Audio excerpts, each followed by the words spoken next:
بسم اللہ الرحمن الرحیم اعوذ باللہ من الشیطان الرجیم بسم اللہ الرحمن الرحیم اللہم صلی علی محمد و آل محمد وعجل فرجہم۔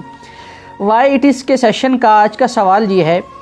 کہ بعض اوقات ایک عابد فاسق کیسے بن جاتا ہے اور ایک فاسق عابد کیسے بن جاتا ہے۔ اس بات کا جواب ہمیں ایک بڑی خوبصورت روایت سے ملتا ہے۔ اس روایت کو نقل کیا ہے شیخ صدوق نے اپنے والد سے۔ ان کے والد نے نقل کیا محمد بن یحییٰ عطار نے محمد بن احمد سے، اور محمد بن احمد نے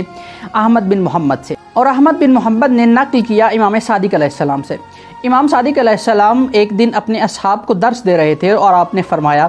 کہ بعض اوقات ایسا ہوتا ہے کہ ایک عابد اور ایک فاسق دونوں مسجد میں داخل ہوتے ہیں، لیکن جب وہ مسجد سے عبادت کرنے کے بعد باہر نکلتے ہیں تو عابد فاسق بن جاتا ہے اور فاسق عابد بن جاتا ہے۔ اصحاب حیران ہوئے اور ایک صحابی نے کہا مولا یہ کیسے ممکن ہے کہ چند لمحوں میں ایک عابد فاسق بن جائے اور فاسق عابد بن جائے؟ مولا نے فرمایا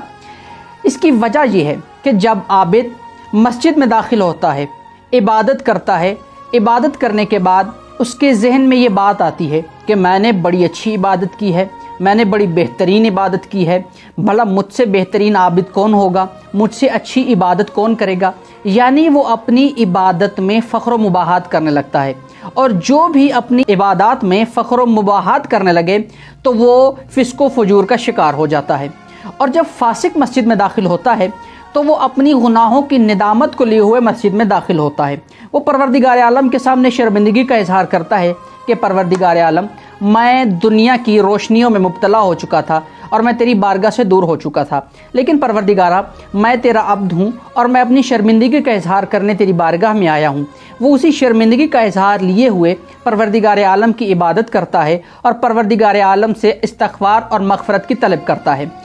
لہٰذا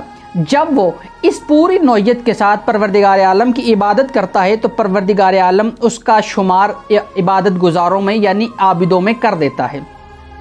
امام فرماتے ہیں یہی وجہ ہے کہ جب عابد مسجد سے باہر نکلتا ہے تو اپنی عبادت میں فخر و مباحات کی وجہ سے وہ فاسق بن جاتا ہے، اور فاسق اپنی شرمندگی کی وجہ سے، اپنے گناہوں کی مغفرت کی وجہ سے فاسقوں کی فہرست سے نکل کر عابدوں کی فہرست میں شامل ہو جاتا ہے۔ سامعین و ناظرین، ہمیں اس انتہائی مختصر مگر جامع ترین واقعہ سے انتہائی عبرت آمیز ایک نصیحت ملتی ہے